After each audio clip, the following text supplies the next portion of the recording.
G'day, welcome back to the bunker and welcome to New Zealand, the Audi RS3. This is the very first right-hand drive model in the country. Yes, we have the keys. Yes, we will be taking it for a drive.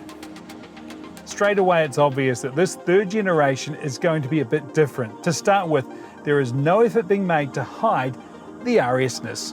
If the RS3 kept its light under a bushel before, not anymore. The boxy wheel arches are there, the vents, the big exhaust. This is a mega hatch with an exclamation mark.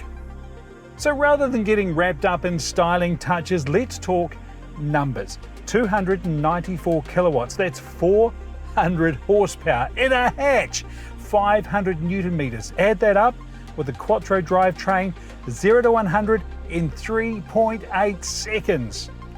And I have actually seen faster times recorded, and not just that, a sub 12-second quarter mile. Yes, in case you're wondering, it does come with launch control.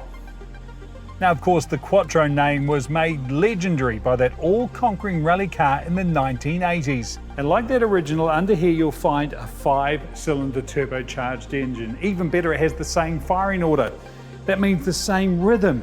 It sounds the same. That is the perfect tribute. And there's another tilt to the 80s inside with a Quattro-style dash display.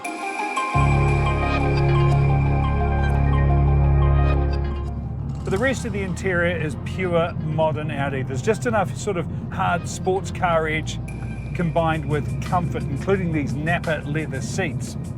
And it's a Sportback. There is so much practicality and so much is made about this RS3 being more, but there is one less. Despite the RS3 being slightly bigger in all directions, the boot is actually 50 litres smaller. But there is good reason. That space is taken up by what Audi call their torque splitter. It sounds quite brutal, but actually it's a thing of beauty. Because that clever system of clutches can feed 50% of all the torque to either of the rear wheels. That is weapons-grade tech. In fact, one of the 7 drive modes, called Torque Rear, even has a warning not to use on public roads. In Kiwi terms, that's a drift mode. Now, I mentioned the 7 drive modes. There is literally one for every day of the week, even one called Efficiency, but not today. And there's also an RS button on the steering wheel, which means easy and instant selection of your favourite setup with no silly hunting through submenus. It's so easy to get lost in that 5-pot warble. It's such a beautiful touch of 80s sentimentality. It's like hearing the Joy Division again, sort of a warm and fuzzy feeling. Speaking of warm and fuzzy too, you've got all the supercar performance, but then you've also got a 5-year, 150,000k warranty. And it's not all just down to the power in this car. The level of agility and control is something else.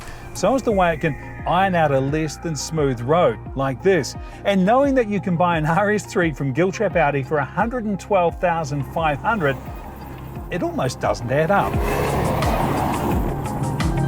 You know, if I wasn't driving it right now and smiling like this, I'd actually say this car is too good to be true.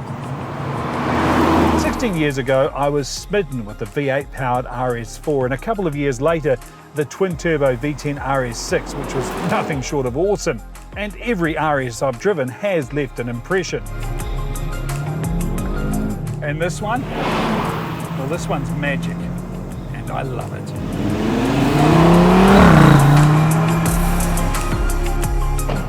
There really is every bit of Audi magic: the build quality, the stunning interior, the awesome mechanics, and a car that performs whatever the speed or road conditions. You know, I've always been a fan of Audi's sort of Q-car approach to the RS line, but this time I like the fact that zero effort has been made to hide the RS-ness of this car, because this level of performance and capability really is worth shouting about.